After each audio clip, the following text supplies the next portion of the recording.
Pueden tomar su lugar. Esta es la 8ª conferencia de la serie La doctrina del arrepentimiento. La doctrina del arrepentimiento. Y hemos estado estudiando las semanas pasadas cómo es que un genuino arrepentimiento debe contener al menos 6 ingredientes espirituales. Hace varias conferencias explicamos el primer ingrediente, que es la conciencia de pecado. Darnos cuenta que en realidad hay pecado, porque muchos niegan su pecado y dicen: yo no tengo pecado, yo no tengo ese pecado. Entonces, si no hay conciencia de pecado, no puede haber de ninguna manera un arrepentimiento genuino.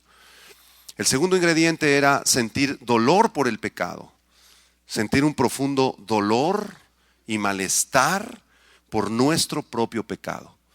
Acuérdense que estos ingredientes es como una escalera secuencial, que si falta uno de los escalones es imposible el arrepentimiento. Alguien podría tener conciencia de pecado, pero no siente ningún dolor por su pecado. Sí, yo tengo este pecado, efectivamente, pero no siento ningún dolor. Al contrario, lo disfruto. Imagínense, hay muchas personas así. El tercer ingrediente en el genuino arrepentimiento es la confesión de pecado. La confesión de pecado. No solamente es necesario tener una conciencia de pecado, sentir dolor por nuestro pecado, sino que Dios espera que confesemos nuestro pecado. El cuarto ingrediente, lo vimos la semana pasada, era sentir una vergüenza por nuestro pecado. Tener vergüenza de lo que nosotros hemos hecho que ha ofendido a Dios. Y explicábamos que esta es una vergüenza que proviene del Señor. No es una vergüenza que nos condena, al contrario, es una vergüenza que nos libera. Si nosotros nos arrepentimos en privado delante del Señor y nos avergonzamos por nuestro pecado en privado delante del Señor, es muy posible que el Señor no exhiba nuestra vergüenza públicamente, por cuanto ya hemos confesado en lo privado.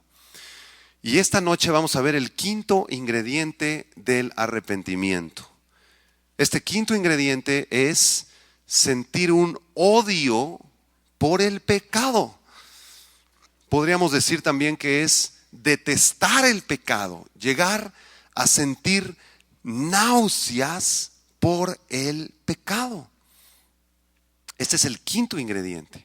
Fíjense, tal vez una persona pueda tener conciencia de su pecado, sentir dolor por su pecado, confesar su pecado, sentir vergüenza por su pecado, pero si no llega a detestar el pecado, es muy posible que recaiga en el mismo pecado en los próximos días. Si un hombre detesta aquello que enferma su estómago, con mayor razón debería detestar aquello que enferma su alma. ¿Están de acuerdo? Cuando nosotros comemos un platillo que nos provocó una terrible indigestión o hasta te infectó el estómago, ¿verdad? Y a los pocos días te vuelven a traer el mismo platillo, ¿qué sientes? ¡Ay! No quiero comer ya eso. Entonces, si tú rechazas ese platillo que te infectó los intestinos, de la misma manera deberíamos rechazar el pecado que nos infecta el alma. El hecho de detestar el pecado es más valioso que el hecho de abandonar el pecado. Quiero explicar esto, lo voy a repetir. El hecho de llegar a detestar el pecado es mucho más valioso que el hecho de abandonar el pecado. ¿Por qué razón? Porque una persona podría abandonar el pecado por miedo. Podría abandonar el pecado por conveniencia. Ya no me conviene tomar, ya no me conviene adulterar porque se me arma en la casa, ya no me conviene fumar porque estoy echando a perder mis pulmones. Entonces esa persona está dejando el pecado por temor, pero no porque esté arrepentido. Así que uno podría abandonar el pecado por miedo, como cuando en medio de una tormenta se arrojan al mar los muebles y el oro del barco. ¿Verdad? Nos deshacemos de los muebles del barco porque la embarcación se está hundiendo. ¿Y por qué echamos fuera los muebles y el oro? Por miedo, porque no queremos ahogarnos, pero no porque estemos arrepentidos. Sin embargo, cuando el pecado nos provoca náuseas y llegamos a detestarlo, el siguiente y último paso que vamos a ver la semana que entra es abandonar el pecado. Si tú sientes náuseas por el pecado, va a ser muy fácil que tú abandones el pecado. Consideren estos pensamientos teológicos que les voy a dar. No podemos amar a Cristo sin detestar el pecado. Es imposible que tú digas, yo amo a Cristo, pero amo también el pecado. Imposible. No vas a poder avanzar en la santificación ni en la vida cristiana sin detestar el pecado. Si tú amas cualquier pecado, va a ser imposible que tú avances en la vida cristiana, vas a seguir amargado, vas a seguir triste, vas a seguir en alguna adicción, ¿verdad?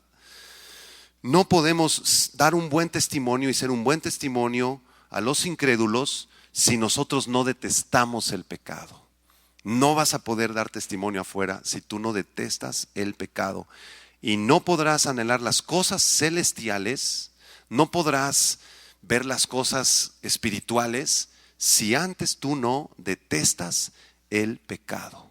Así que este es el quinto ingrediente en el proceso del arrepentimiento: sentir náuseas, odio y detestar el pecado. Por supuesto, este llegar a detestar el pecado proviene de la gracia de Dios. Otra vez, acuérdense de la primera clase, el arrepentimiento es un don de Dios. Igual que la fe para creer en Cristo, el arrepentimiento lo produce Dios. Tú no puedes decir, yo decido arrepentirme, yo propongo, mira, este mes hasta diciembre voy a seguir pecando, pero el 1 de enero me propongo como propósito de año nuevo, me voy a arrepentir. Tú no puedes hacer eso, porque el arrepentimiento no es algo que dependa de ti, es algo que depende de Dios. Por supuesto, Dios nos pide que busquemos ese arrepentimiento, que ayunemos, que oremos, que reconozcamos nuestro pecado, que nos dé dolor, etcétera.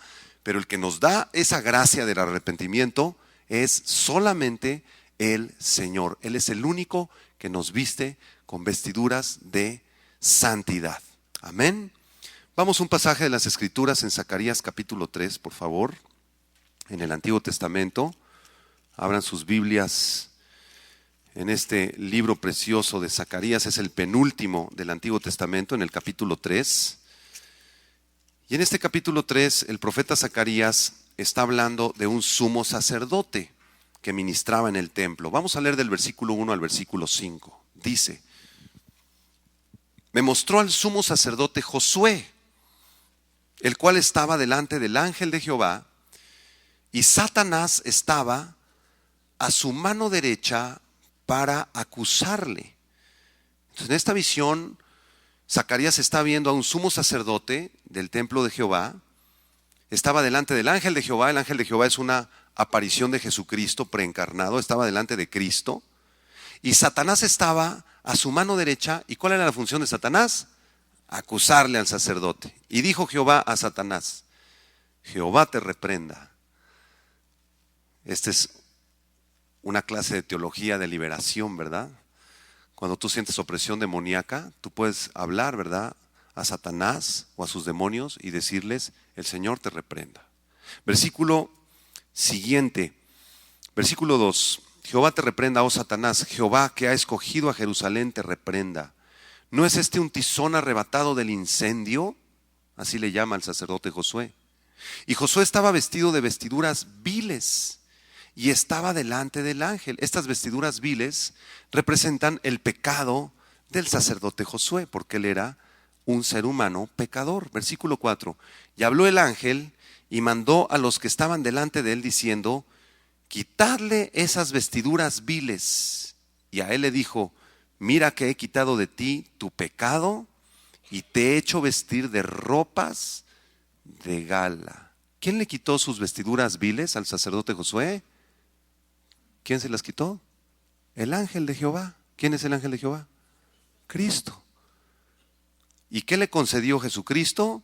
El perdón de sus pecados. Esas vestiduras representaban el pecado del sacerdote. Por eso el versículo 4 dice: mira que he quitado de ti tu pecado y te he hecho vestir de ropas de gala.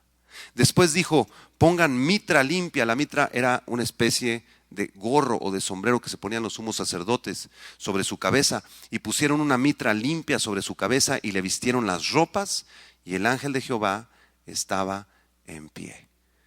¿Quién es el que le cambió estas vestiduras al sacerdote Josué? El Señor.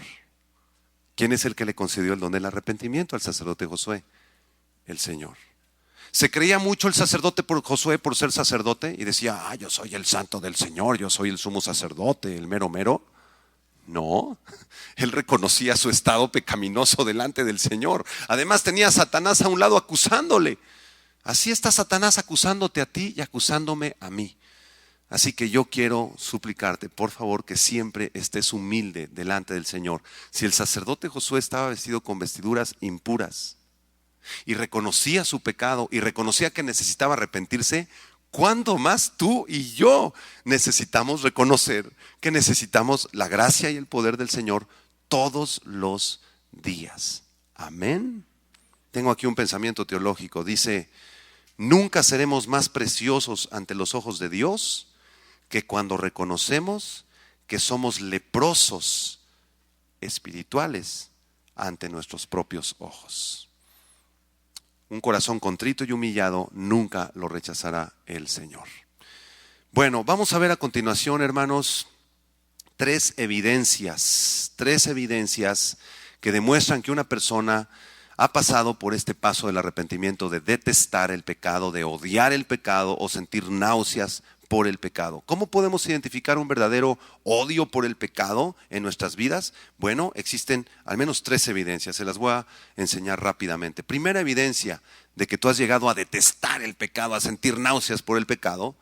Esta primera evidencia dice que cuando es el alma la que detesta el pecado y no solo la lengua la que detesta el pecado, entonces hay un arrepentimiento genuino. Repito, cuando es el alma la que detesta el pecado y no solo la lengua. Para que me entiendan, cuando tú detestas el pecado no solo de palabra, sino también desde tu alma, desde adentro.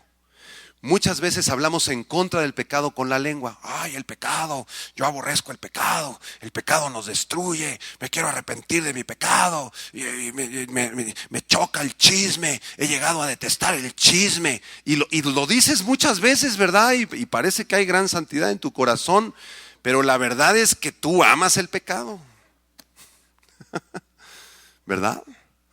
Cuando te enteras del pecado de otros, ¡ay, qué barbaridad! Mira nada más, el hermano nos enteramos, qué barbaridad, está en mentiras, está en adulterios. ¡Ay, líbrame, Señor, líbrame!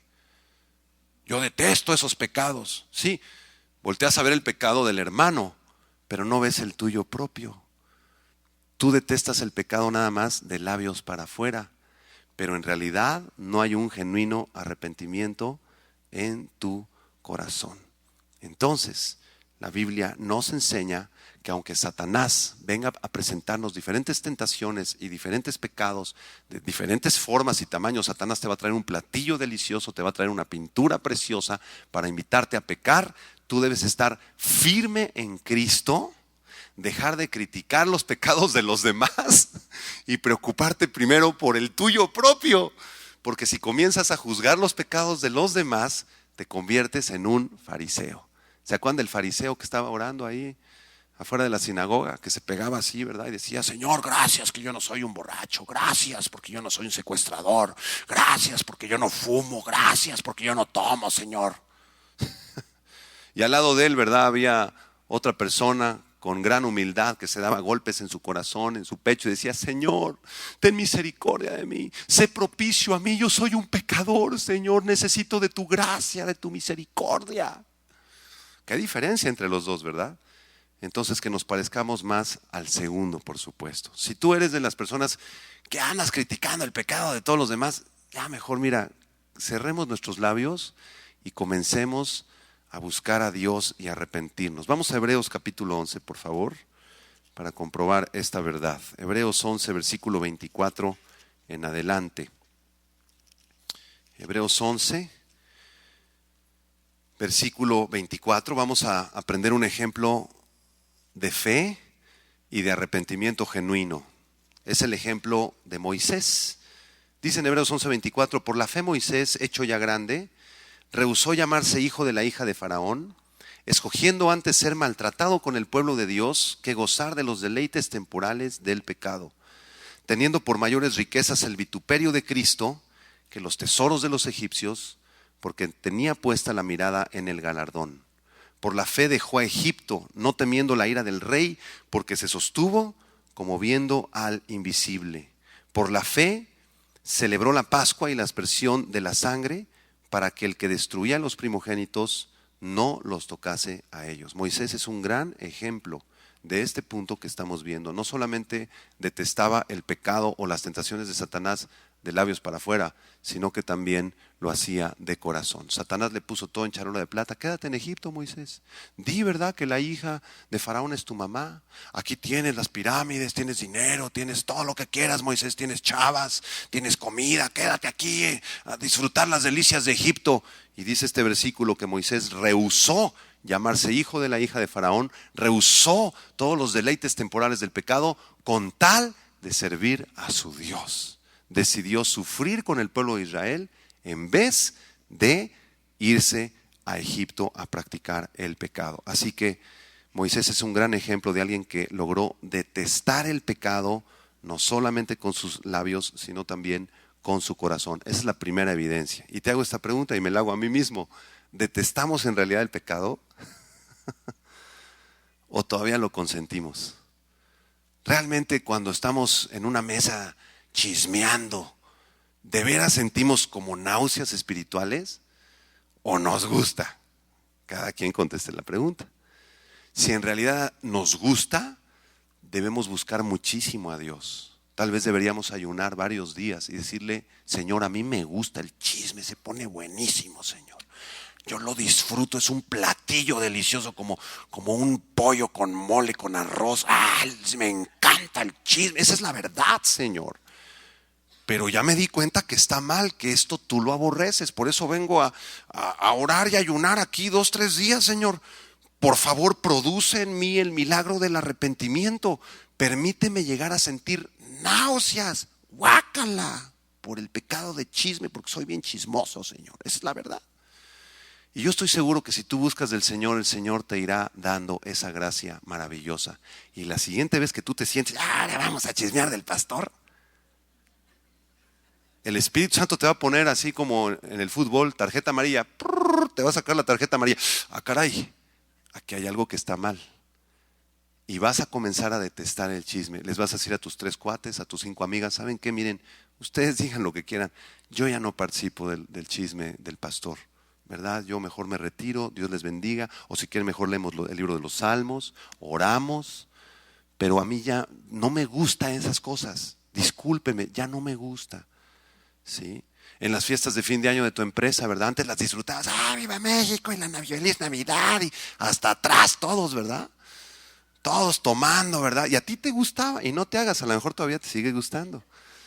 Pero ora al Señor y dile: Señor, a mí me gusta eso, yo llevo 17 años, me pongo hasta atrás en la Navidad, Señor, esa es la verdad, Señor. Vengo antes de la Navidad, vengo a ayunar 3-4 días, Señor, permíteme sentir náuseas. Y ya cuando llegue la Navidad están todos tus familiares, tus compañeros del trabajo, empiezan todos a tomar y tú dices: ¿saben qué? Tú ya te vas a sentir incómodo.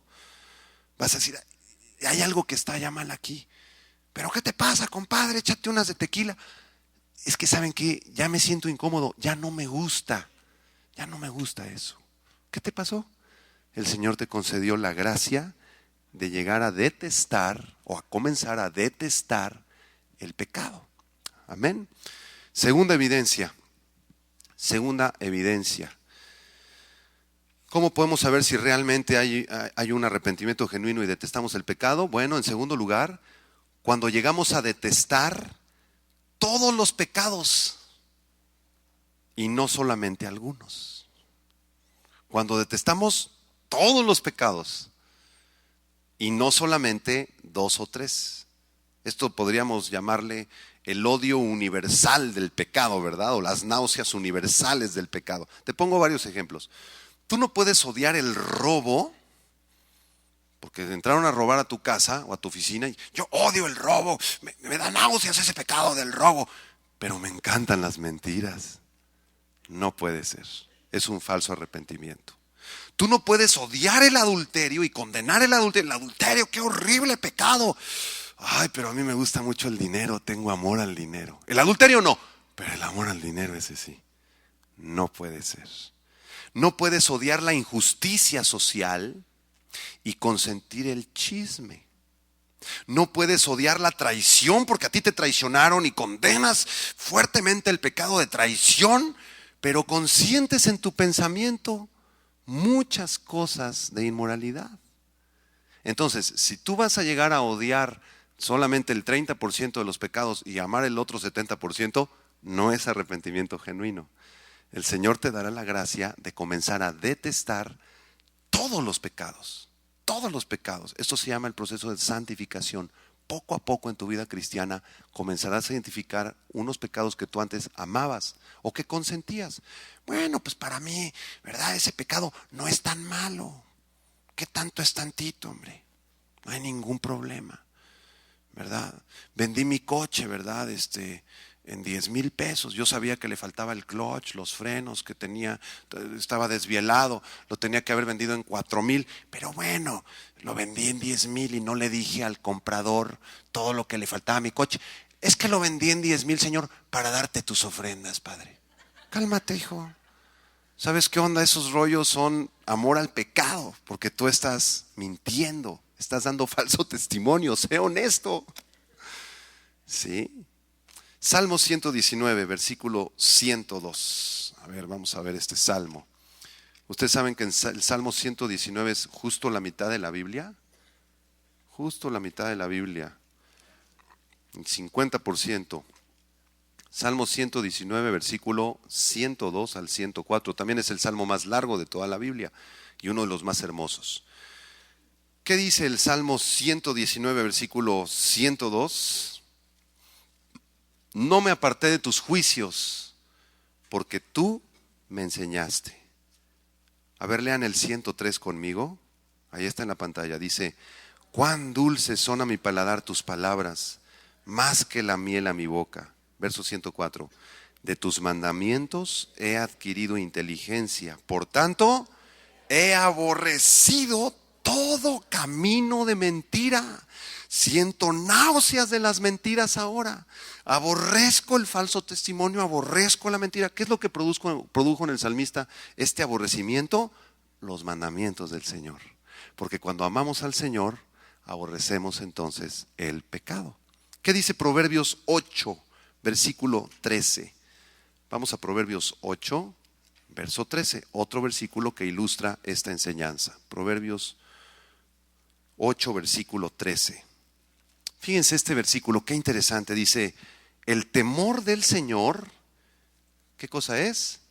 Aborrecer el mal, la soberbia y la arrogancia, el mal camino, la boca perversa, aborrezco. Vamos a leerlo juntos. Dice, el temor de Jehová es aborrecer el mal, la soberbia y la arrogancia, el mal camino y la boca perversa, aborrezco.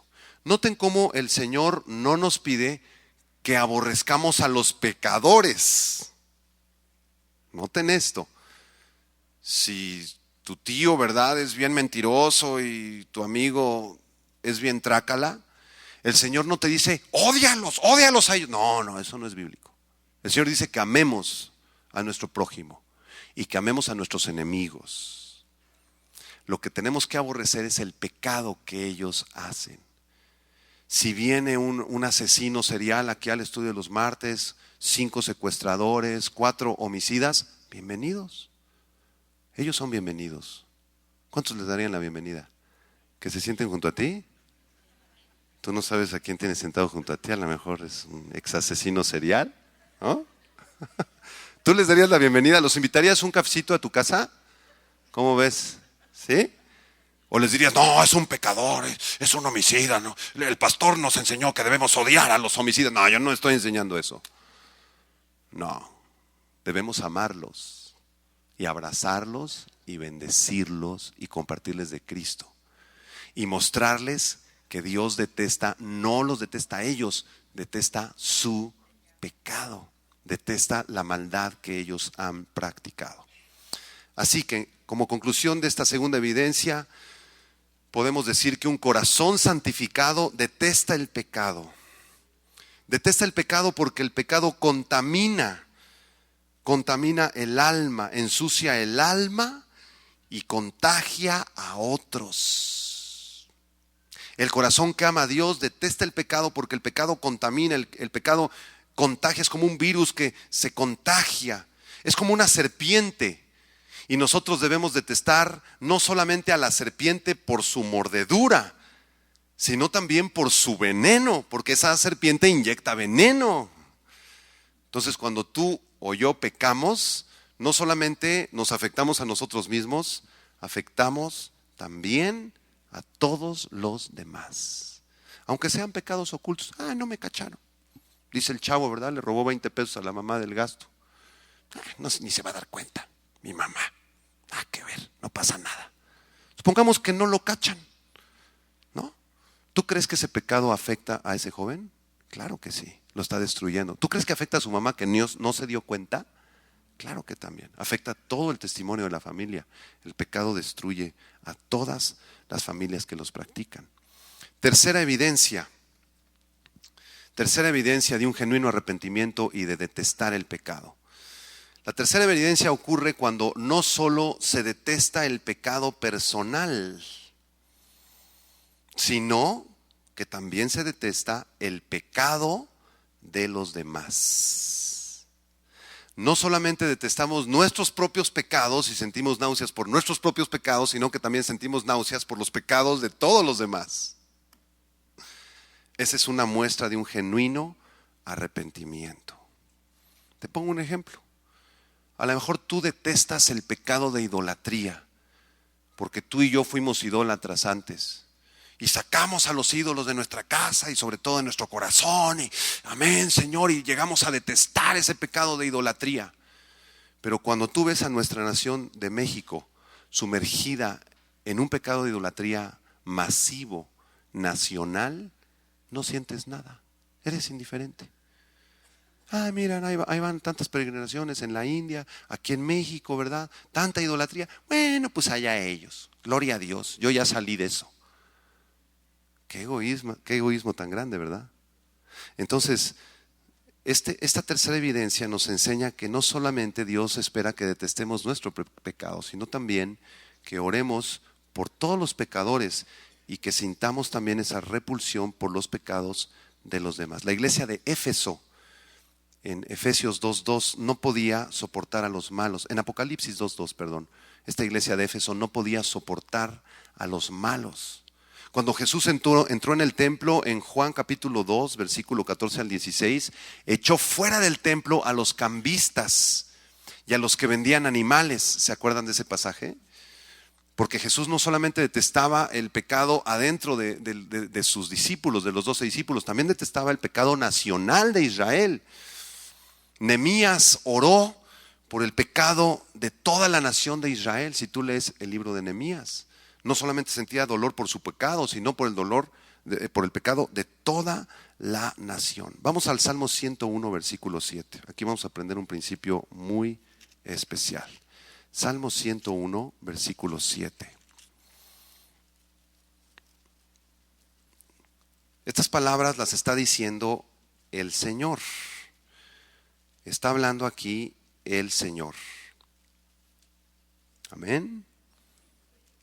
¿Qué dice el versículo 7? No habitará dentro de mi casa el que hace fraude.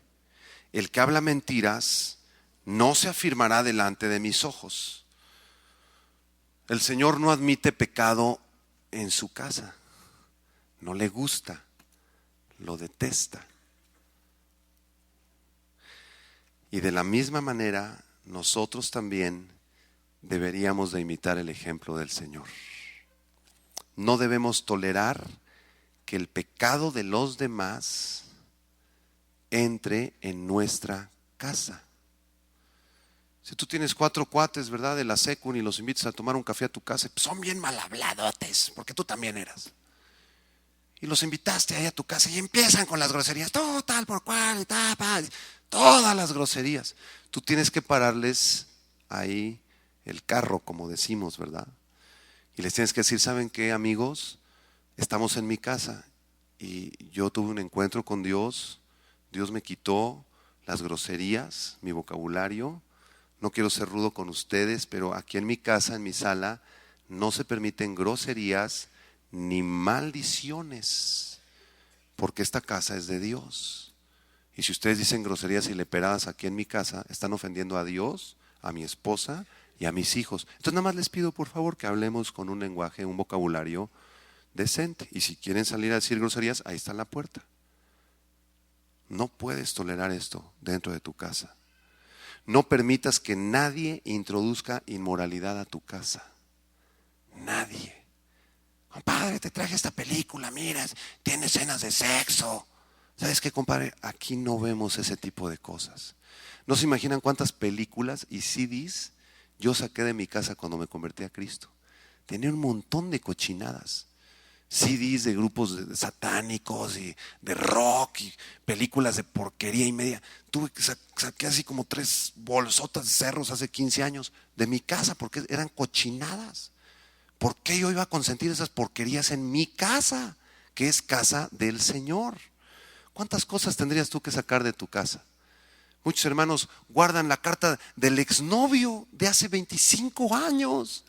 Y cuando tienes un pleito con el marido, sacas la carta del exnovio. Mi amor, te quiero. ¿Qué es eso?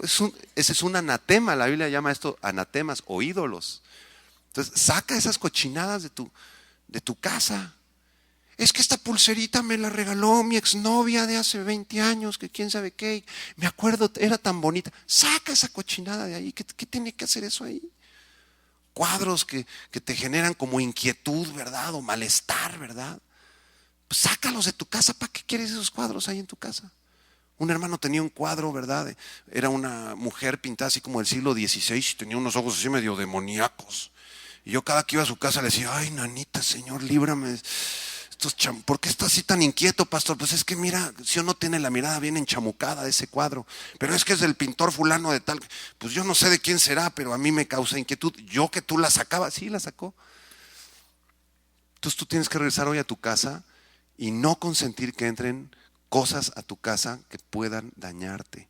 No permitas que los pecados, fíjate lo que voy a decir, no permitas que los pecados de los productores, directores y actores de las películas y de las telenovelas entren a tu casa. No lo permitas.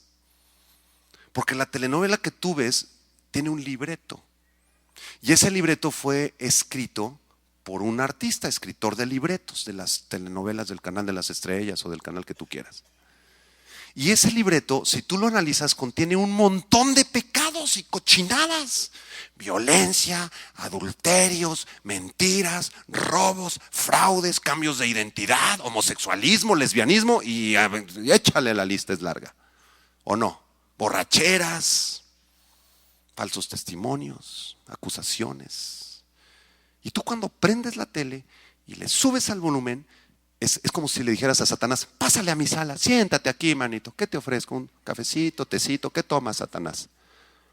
Es igual. Estás permitiendo que esas cochinadas entren a tu casa por medio de la televisión, de las telenovelas y de las películas. Y tampoco permitas que los chismes y murmuraciones de tus vecinos entren a tu casa. Que todos en tu cuadra sepan que tu casa se respeta. Y también tus hijos. Porque hay muchos testimonios de chavos que meten pornografía a su casa. ¿Sabes qué, hijito? Aquí es la casa del Señor. Y aquí esas cochinadas no entran. Si tú quieres seguir viendo esas cosas, pues vele ahorrando, papacito, para que pagues la renta de un departamento. Aquí ya no puedes vivir, hijo. Esas cosas no entran aquí. Aquí es la casa del Señor. O chavos, ¿verdad? Rebeldes que ponen su música de rock, ¿verdad? Todo lo que dan en su cuarto, se encierran con los audífonos. ¿Sabes qué onda, mijita? Esa música aquí no entra. Si quieres escucharla, allá tú enchamucate afuera. Aquí es la casa del Señor. Y ora por tu hija para que Dios le quite la música no de su cuarto, se la quite de su corazón, ¿verdad? Porque ese es el problema. Pero en tu casa no permitas estas cosas. Nosotros debemos de detestar no solamente nuestro pecado, sino el pecado de los actores de Televisa, de los productores de no sé qué telenovela, los que escribieron una película de inmoralidad. Eso también lo debemos detestar. ¿Cuántos dicen amén a eso? Terminamos esta conferencia contestando una pregunta.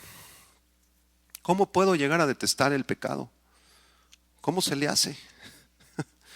Bueno, ya explicamos que esto es por gracia de Dios, ¿verdad? Pero Hay algunas sugerencias que te quiero dar para que te sirvan para llegar a detestar tu pecado. Yo no sé cuál sea tu pecado, yo tengo los míos, de los que me tengo que arrepentir, seguramente muchos, y tú también otros tantos.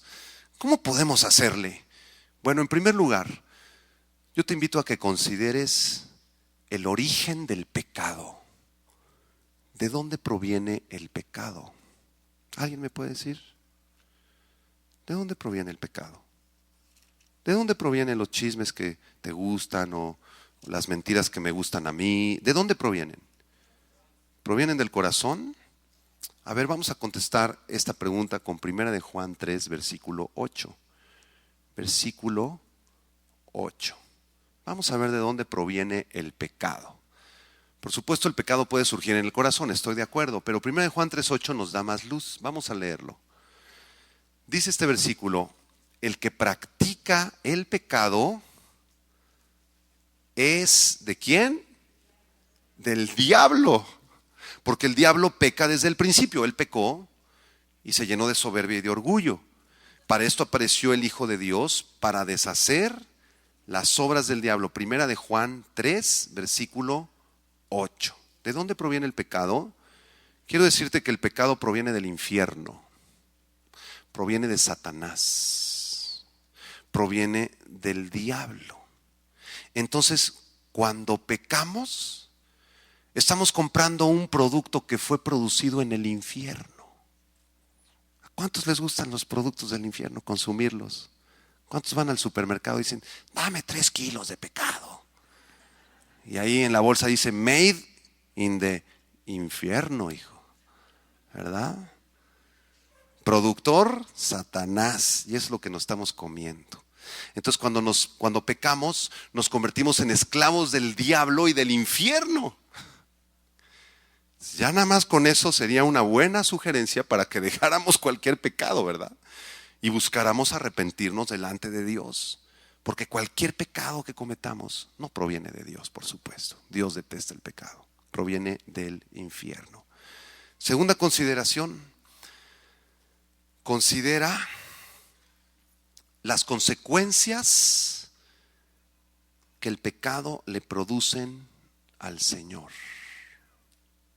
Las consecuencias que mi pecado le producen al Señor. Ya no tengo tiempo de leer todos estos pasajes, pero te los digo rápidamente.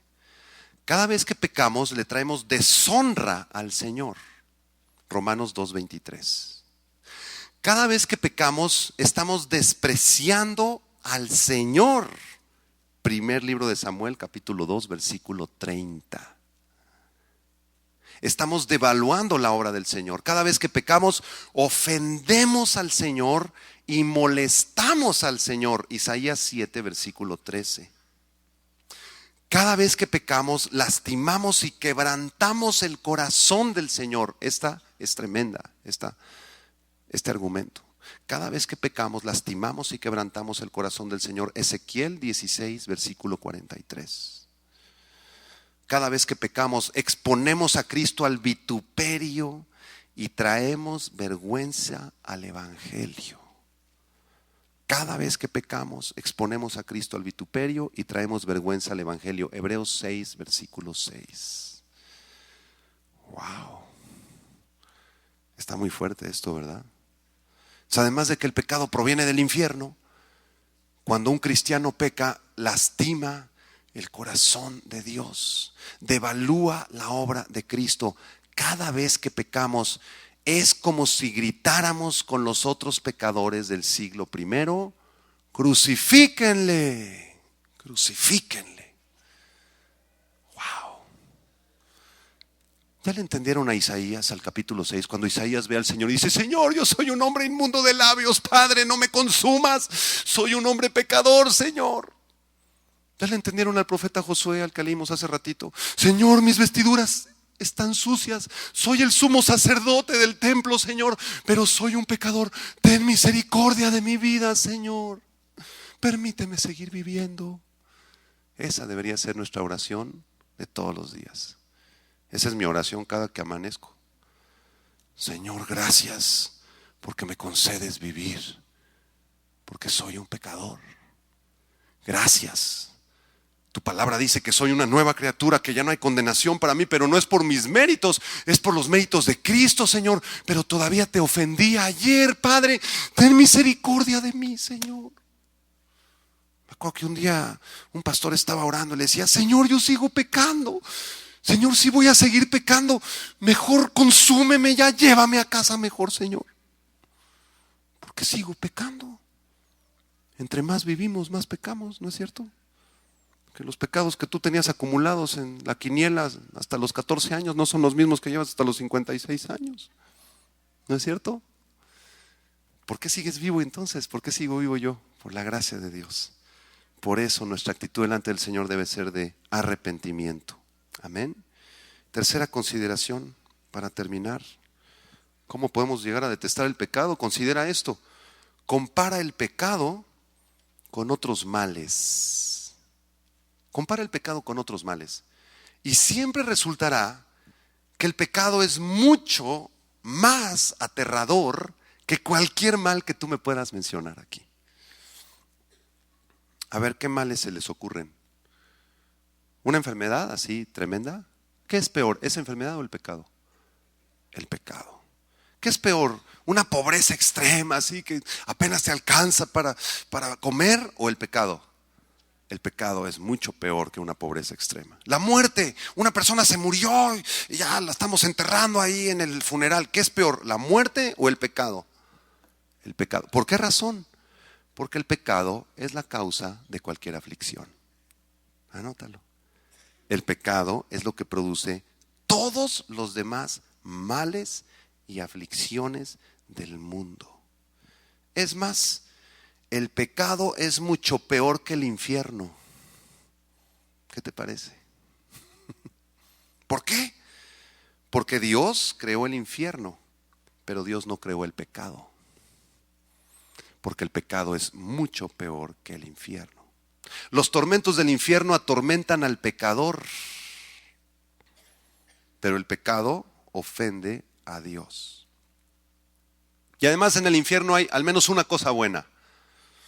Una cosa buena, se llama la justicia de Dios. Porque las personas que están sufriendo en el infierno es a causa de la justicia de Dios. Dios se sigue glorificando incluso en el infierno, porque Él es justo. En el infierno hay algo bueno, la justicia de Dios. Pero en el pecado no existe absolutamente nada bueno. Nada. Y cuarta consideración para terminar, para que aborrezcamos el pecado. Considera por un momento las consecuencias que el pecado produce en tu vida. ¿Qué consecuencias trae el pecado? El pecado de homicidio puede traer una consecuencia de una condena de 45 años. En el estado de Texas, en Estados Unidos, el pecado de homicidio produce que al homicida le pongan la inyección letal. Antes era la silla eléctrica o la horca. A principios del siglo XX, en los años 20, en los 1920 y 30, en Estados Unidos se juzgaba a los asesinos a la horca. Se les daba 1 año de gracia, se les dictaba sentencia y después se les amarraba así, les ponían un capuchón negro y les decían: ¿cuál quieres que sean tus últimas palabras? Di tus últimas palabras. Y pues ya decían cualquier cosa, ¿verdad? Ahí estaban los familiares de la persona que había sido violada o la que la habían matado, y después, ¿verdad?, les abrían así abajo en una plataforma de madera y colgaban en la horca hasta morir. Duraban 3-4 minutos agonizando. ¿Cuál es la consecuencia del pecado en tu vida? Terrible. Anota estas consecuencias, son muy poquitas, son muchísimas, pero aquí te dicto algunas. El pecado lastima tu cuerpo. Prácticamente cualquier pecado. El pecado produce sufrimiento. Si tú decides pecar hoy, vas a sufrir terriblemente mañana, tú y tus papás. Por eso el pecado de fornicación es un pecado contra tu propio cuerpo, porque los que cometen el pecado de fornicación, la niña acaba embarazada y entonces va a sufrir ella. Va a tener que salirse de la prepa. Van a sufrir los papás. Va a sufrir la familia de ella. Va a sufrir la familia del chavo. Va a sufrir el niño porque tal vez sea rechazado el bebé. Van a sufrir económicamente, van a frustrar el plan de Dios para sus vidas. Otra consecuencia es que el pecado deforma el alma. Quienes pecan más deformados están de su alma. Y la consecuencia más grave del pecado es que el pecado siempre conduce a la muerte, siempre. El fin del pecado va a ser la muerte física y la muerte eterna también. Acuérdate de tus 2, 3 cuates de la secu o de la prepa que andaban en drogas o en fornicaciones o en diferentes cosas terribles. ¿Dónde acabaron? Muchos de nuestros amigos acabaron muertos. Yo me acuerdo 2, 3, 4 amigos míos que terminaron muertos en accidentes automovilísticos. Se mataron en el periférico. Otros acabaron con una congestión alcohólica. Mi mejor amigo de la preparatoria se murió a los 22 años de una congestión alcohólica. Tenía prohibido tomar porque estaba enfermo del hígado y del riñón, y se fue a su graduación, se puso hasta atrás y regresó al hospital de nutrición. Duró 4 días, paro respiratorio, adiós. Ahí está tu consecuencia de tu pecadote. Entonces, el pecado siempre va a deformar el alma, siempre nos va a llevar a la muerte, ¿no es verdad? Entonces esto es una advertencia y una consecuencia del pecado para que le pidamos al Señor que nos conceda en su gracia comenzar a detestar ese pecado que tú amas o que yo consiento en mi corazón. Yo oro todos los días: Señor, concédeme detestar mi pereza, concédeme detestar mi apatía, concédeme, Señor, arrepentirme de todos los pecados que tú quieras. Cada quien, te digo, tiene su pecado ahí atravesado, ¿verdad? Hay pecados muy fuertes que son las adicciones, adictos a los videojuegos, adictos al Candy Crush, adictos al Facebook, adictos al mail, adictos a los juegos del Nintendo, ahí llevas 8 horas jugando, mano. Es que es un juego de deportes, me sirve. ¿Sabes qué? Ya llevas 6 horas ahí, ¿qué es eso, mano? Otros son adictos al deporte, adictos al trabajo, adictos al dinero.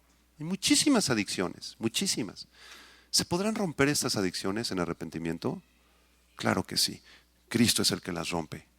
Y Cristo te dará a ti el ánimo y la voluntad de buscarlo con todo tu corazón, para que en vez de que tengas un hábito de pecado, lo cambies por un hábito santo y comiences a buscar a Dios. ¿Sabes qué? Yo los viernes en la noche me iba y me enchamucaba, mano. Me iba a las fiestas, y los viernes en la noche es un día muy difícil. Todos tienen su tiempo en la semana en donde eres más vulnerable. A lo mejor tú eres el martes, tú el sábado en la noche, tú el lunes en la mañana te deprimes porque tienes que ir al trabajo y entras esa onda de tengo que ir al trabajo, estás deprimido. ¿Por qué vas a estar deprimido? ¿Qué es eso?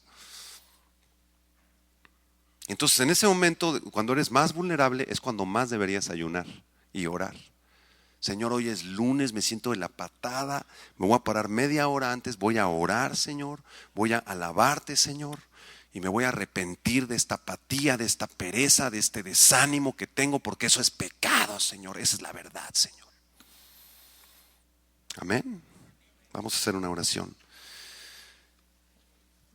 Señor, te damos gracias esta noche por tu palabra, Señor. Estamos aprendiendo mucho acerca de esta doctrina preciosa y tan importante, que es la doctrina del arrepentimiento. Cierra tus ojos y, si tú quieres, puedes levantar tus manos al Señor y comenzar a orar a Él y ser sinceros con Él. Señor, concédenos la gracia de poder reconocer el pecado que hay en nosotros, en nuestras familias, en nuestra nación, Señor. Danos conciencia de nuestro propio orgullo. Danos conciencia de nuestro amor al dinero, de los bienes materiales. Danos conciencia de nuestra religiosidad. Danos conciencia de nuestra avaricia, de nuestro carácter difícil que a veces explota e insultamos y lastimamos gente, Señor. Danos conciencia de nuestra pereza. Danos conciencia de nuestra inmoralidad, Señor, para poder aceptarla y sentir dolor por ese pecado que te ha ofendido, poder confesar nuestro pecado, sentir vergüenza por nuestro pecado, y concédenos esta noche la gracia de detestar el pecado, Señor, de sentir esas náuseas espirituales, Señor, empezando por el nuestro, Señor, por nuestra propia vida, por nuestro propio pecado. Te pedimos que tengas una vez más misericordia de nosotros, Señor. Dice tu palabra que tu sangre preciosa, Señor Jesús, nos ha limpiado de todo pecado, de los pasados, de los presentes y de los futuros. Y te agradecemos por eso, Señor. Te damos gracias, porque tú no nos has dado lo que merecíamos, que era la condenación eterna. Tú nos has dado misericordia a cambio, nos has dado gracia, nos has llenado de tu amor, nos has dado tu Espíritu Santo, nos has hecho coherederos con Cristo en los cielos. Y nada más por eso, Señor, queremos vivir una vida arrepentida, una vida que se ocupe en extirpar el pecado, Señor, en practicar hábitos santos en vez de hábitos que nos contaminan, Señor. Practicar el bendito hábito de la oración, del estudio de tu palabra, el bendito hábito del evangelismo personal, del discipulado. Concédenos la gracia, Señor, de arrepentirnos y nos exponemos a ti, Señor. Dile al Señor estas palabras: me expongo ante ti, Señor. Tú eres el cirujano divino, Señor. Yo ya no sé, Señor, cómo extirpar este tumor maligno, Señor, del pecado que tú tengas. Puedes mencionarlo. No sé cómo extirpar, Señor, este pecado del chisme, de la maldición, de lo que sea. Yo no sé, Señor, pero sé que me está haciendo daño a mí, que está haciéndole daño a mi familia, que te está haciendo daño sobre todo a ti, Señor. Te pido que tú obres una cirugía maravillosa, Señor. Que tú me extirpes este tumor, Señor, con tu bisturí santo, que es tu palabra, Señor, que es una espada que penetra y abre el alma y el espíritu, Señor. Y que introduzcas tus manos maravillosas en mi alma, Señor, y que por tu gracia extirpes de mi ser, Señor, toda amargura, Señor, toda falta de perdón, toda inmoralidad, Señor, todo amor al dinero. Extírpalo, Señor, extírpalo, quítalo, Señor, aún mientras yo esté dormido, Señor. Tú sabes cuáles son mis pecados, porque muchos de ellos hasta me son ocultos, Señor. Yo ni los identifico, Padre. Pero te pido que tú obres esa cirugía maravillosa, que me abras el alma, el corazón, a corazón abierto, Señor, opérame y sáname, Señor. Quiero servirte, quiero invertir los pocos días de mi vida en servirte a ti, no servir al pecado, Señor. No quiero andar en el pecado ni en la carne, quiero andar en el Espíritu, caminar contigo, Señor. Así que obra esta cirugía, Señor. Te lo pedimos en el nombre de Cristo Jesús. Amén.